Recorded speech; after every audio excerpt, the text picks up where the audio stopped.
Well, folks, today we did it. My portfolio is now pushing over its all-time high of around $380,000 with an annualized dividend yield of over 11,000 or roughly 3%. And as I do here every single week, I'm going to give you full insights into the stocks I'm buying, the stocks I've been selling, and how I basically exhausted all of my cash back into these markets after being relatively ADHD about what I'm buying and what I'm selling. I'm going to be taking a bit of a breath back here to restart allocating towards some cash positions just because it's just been too nutty here. And I really want to reiterate the idea of a confirmation bias, something that I've mentioned in the past where you always follow people that always suit your narrative, which kind of puts a screen over what's really going on in the market. Whether you've been listening to Kevin O'Leary, Charlie Munger, Meet Kevin, those people have really alleviated most people's fears into stocks they wouldn't even touch a month ago that everybody is now flooding back into. But arguably we could still be in the eye of this storm. And if you're on the confirmation bias side of the negative Nancy's out there like Peter Schiff, I feel bad for you. This year, or last year,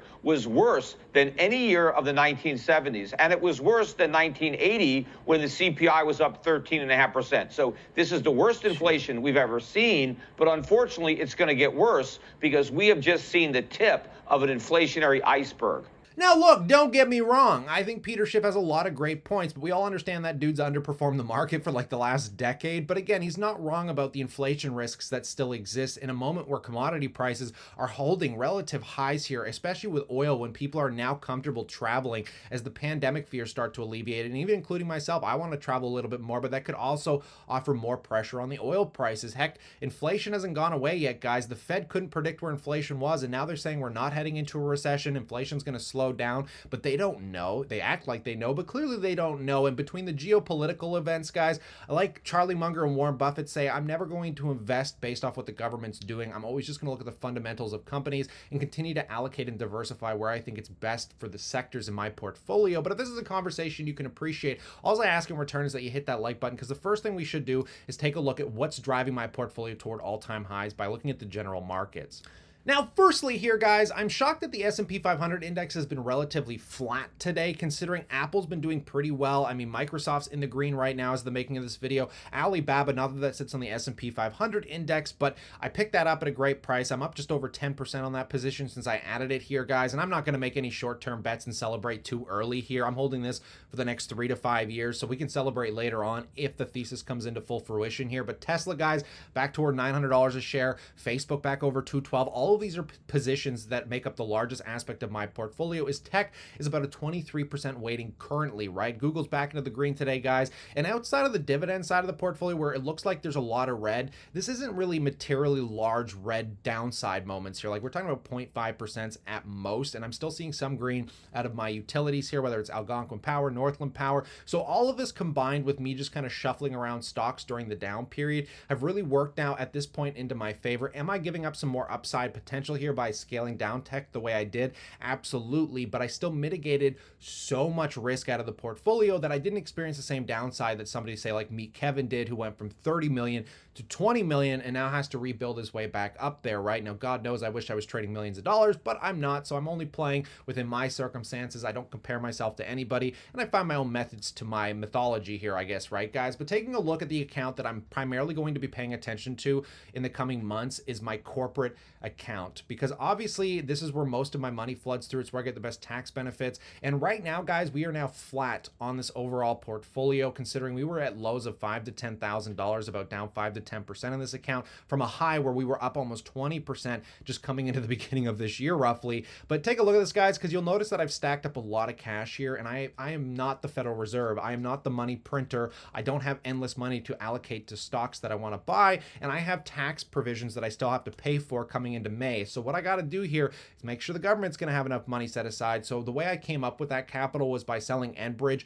which I mentioned was going to be a short-term swing trade, but now I'm thinking it's a very good strategic play for the next 3 to 5 years. So I scaled it down slightly. I'm going long about another 224 shares. I sold down Royal Bank slightly because these were relatively large in the aspect of this specific portfolio for the allocation set. So I didn't feel too bad about it. It did hinder the dividend income slightly, but we'll talk about that in a minute. But where the interest is I'm primarily primarily focused on this account as a growth account. And as I mentioned, in my ADHD-like experience over the last week, trying to come up with money to buy the stocks I wanted, like Alibaba, I added a little bit more US capital to the portfolio. So like I said, I've exhausted all that extra emergency cash that I had to a reasonable extent, but I did have to sell Facebook. So I sold a little bit of that down. I sold Google, I sold Tesla. So Tesla's down to 13 shares, Google down to 4 shares, Facebook to 53 shares. This does not mean I'm bearish on these stocks by any metric here, folks. I just wanted to reallocate that into BABA because I felt like the discount was the most greatest here, and I was able to get it at an average price of $94 a share, 80 shares,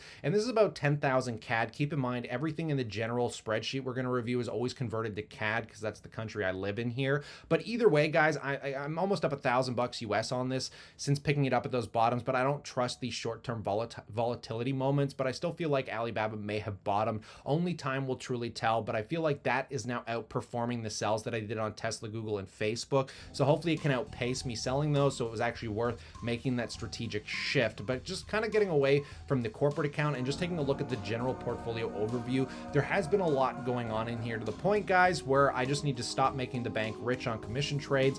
And just taking a look here, guys, like I said, tech is now back to about a 23% weighting since I allocated a little bit more, but I did scale down my Bitcoin position a bit to add to my personal account cash, because like I said, guys, I can't go broke here just buying stocks. So my Bitcoin position is now down to just about 0.1 of an entire Bitcoin. I was at about 0.15, so 15% of an entire one Bitcoin. So I'm kind of happy with that because I look at it as almost like gold. It's something I'm never going to use. It's going to sit there basically forever, and it's a non-productive asset. And I really don't like owning a huge amount of non-productive assets, but I do see the value of Bitcoin, and hopefully we'll see how that evolves over time. But just taking a view here, guys, coming down, one of the big ads that I've been ADHD about is Pfizer. I've been in and out of Pfizer for some reason for the last few weeks. I don't know why. Basically trying to figure out where I wanted it in my accounts, and I said I need more healthcare. I got to bite the bullet, and I loaded back up on Pfizer to an extent of 200 shares, or about $13,000, giving me a good $400 dividend, which is super nice here, right? So that helped allocate some of the selling that I did out of Royal Bank and Enbridge.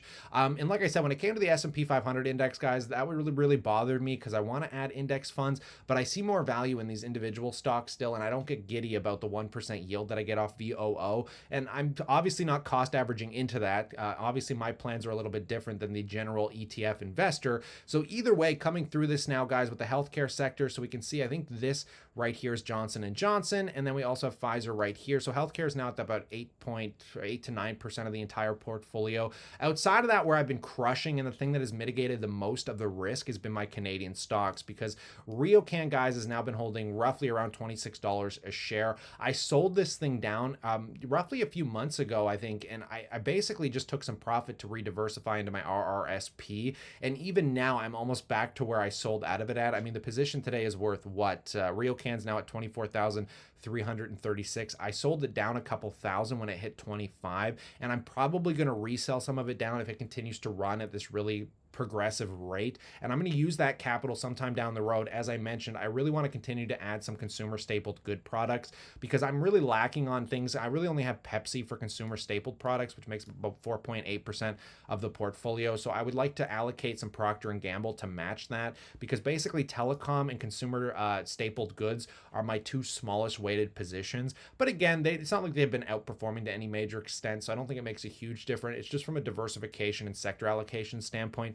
for me personally here, guys. And continuing to come down outside of the Canadian markets, the US markets have not been treating me nearly as well, obviously. So I mean, I'm very happy that I've kind of diversified about 45 to 47% of the portfolio to the Canadian sector. I'm now very happy to have some global exposure with Alibaba stock, and obviously Bitcoin giving me that little bit of an edge here. That's just a completely different diversification asset coming from somebody that doesn't own real estate. I mean, it'd be nice to kind of get into something outside of the market, so I feel like Bitcoin to a small extent can offer that. But generally, the only other thing that's really changed here is my emergency fund, guys. That's something that I want to continue to build back up. I'm basically taking 10,000 of that, locking it into basically almost like a GIC account where I can make 1% on it. And I've talked to the bank. They said I could have full access to it at no penalties through the program they're setting me up with, because I just want to make something on it.